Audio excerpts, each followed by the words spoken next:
What if I were to inform you that behind the majestic minarets, fragrant gardens, and glimmering palaces of the Ottoman Empire, there existed a concealed realm?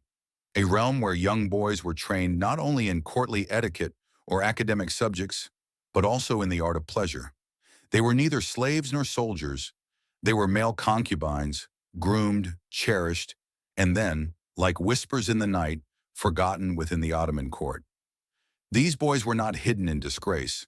Rather, they were displayed as emblems of wealth, power, and masculine prestige. This narrative is not merely another footnote in history. It is a tale of desire, betrayal, and a societal paradox that will leave you astonished. While many perceive harems as exclusively female domains filled with veiled women and sultans' lust, that is only part of the narrative. Throughout ancient cultures, including Persia, Greece, and China, men were also kept for their beauty and companionship, and the Ottoman Empire was no exception. Here, male concubines represented sophistication, and their presence was not only normalized but celebrated among the elite. However, do not be deceived. Being adored did not equate to safety. Behind every smile lurked a shadow, and behind every silk robe lay a cage. Consider the haunting and almost legendary story of Tahir and Tib, two young Ottomans captured by Christian noblemen. Most would anticipate torment, chains, and suffering, yet their captors fell in love with them, showering them with gifts and kindness. For a fleeting moment, it appeared that love had triumphed over politics, but the harsh reality soon descended upon society. Christian and Muslim were not prepared for the reality of their love, which, despite its purity, was deemed perverse. The consequences they faced included imprisonment, shame, and separation, marking only the beginning of their struggles. In this video, we will delve into the layers of history to reveal stories akin to theirs, narratives of young boys brought into the court not as servants or slaves, but as cherished companions. The Ottoman Empire, which spanned from southeastern Europe to the Middle East and North Africa, was one of the most formidable powers the world has ever known. Under the leadership of sultans such as Suleiman the Magnificent, the empire reached its zenith in cultural achievements, military strength, and administrative prowess. However, beneath the facade of laws and empires lay a world driven by emotion, secrecy, and forbidden pleasures. Beautiful and talented young men, some as young as 8 or 9, were selected for their physical appeal, grace, and potential. They were brought into the imperial court, often from conquered territories, and sheltered within the palace confines. There they received training in music, etiquette, poetry, politics, and the art of pleasing. These boys, referred to as eunuchs, resided in gender-segregated quarters, closely supervised by palace officials. Venetian envoy Benedetto Ramberti observed with admiration that as many as 500 youths, aged between 8 and 20, lived within the palace and were regarded as the delight of the Sultan. They were not permitted to leave until they were considered worthy of public office or until their beauty diminished. They were cultivated not only for service, but also for admiration. Many sultans and high-ranking officials openly kept such boys as companions, and no one raised an eyebrow. The Ottomans did not define sexuality in the same manner we do today.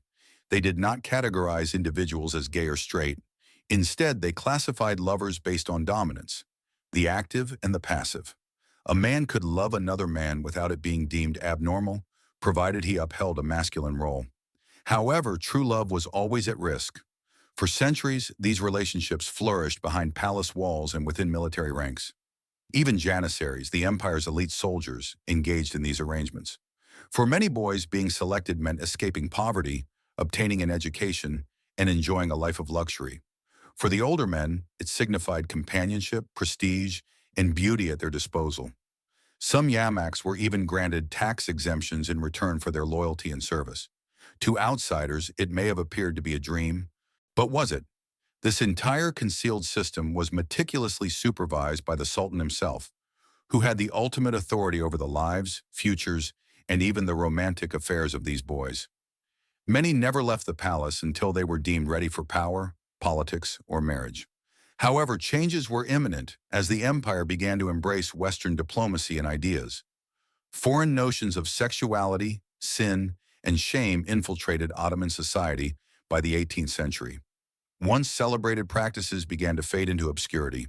Although homosexuality continued to be practiced, it was increasingly concealed, discussed in hushed tones, and met with growing condemnation.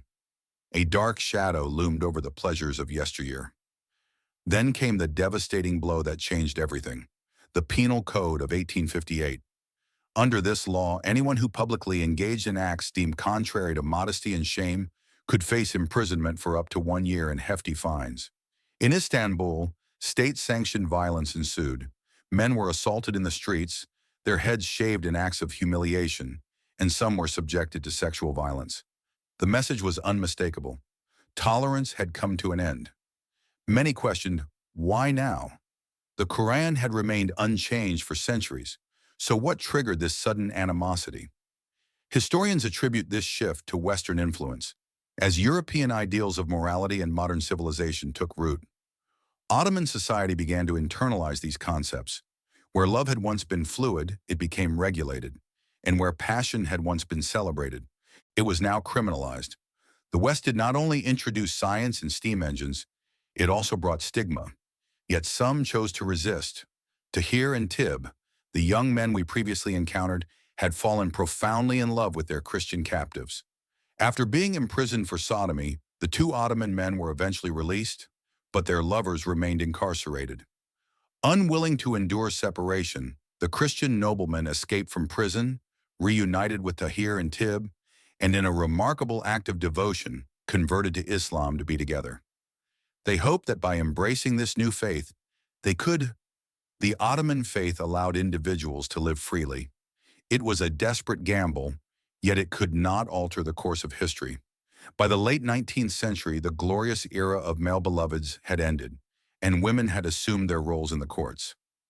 Public affection shifted towards young girls. Ottoman writer Ahmed Cevdet Pasha mourned, "The number of woman lovers has risen while boy beloveds have diminished. It is as though the people of Lot have been consumed by the earth, and just like that, an entire era vanished."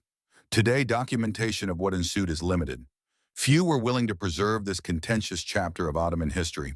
However, if we delve deeply enough, the narratives remain. Tales of boys cherished and lost, of courts that whispered their names, and of a love that flourished despite being forbidden. Tahir and Thebe remind us that regardless of how severe the world may become, love, true love, will always find a way. Whether in the opulent chambers of a sultan's palace or the shadowy confines of a prison, passion does not perish. It adapts, it persists, and at times it escapes. So what is your perspective? Was this concealed world a symbol of tolerance or a facade concealing darker realities? Share your thoughts in the comments.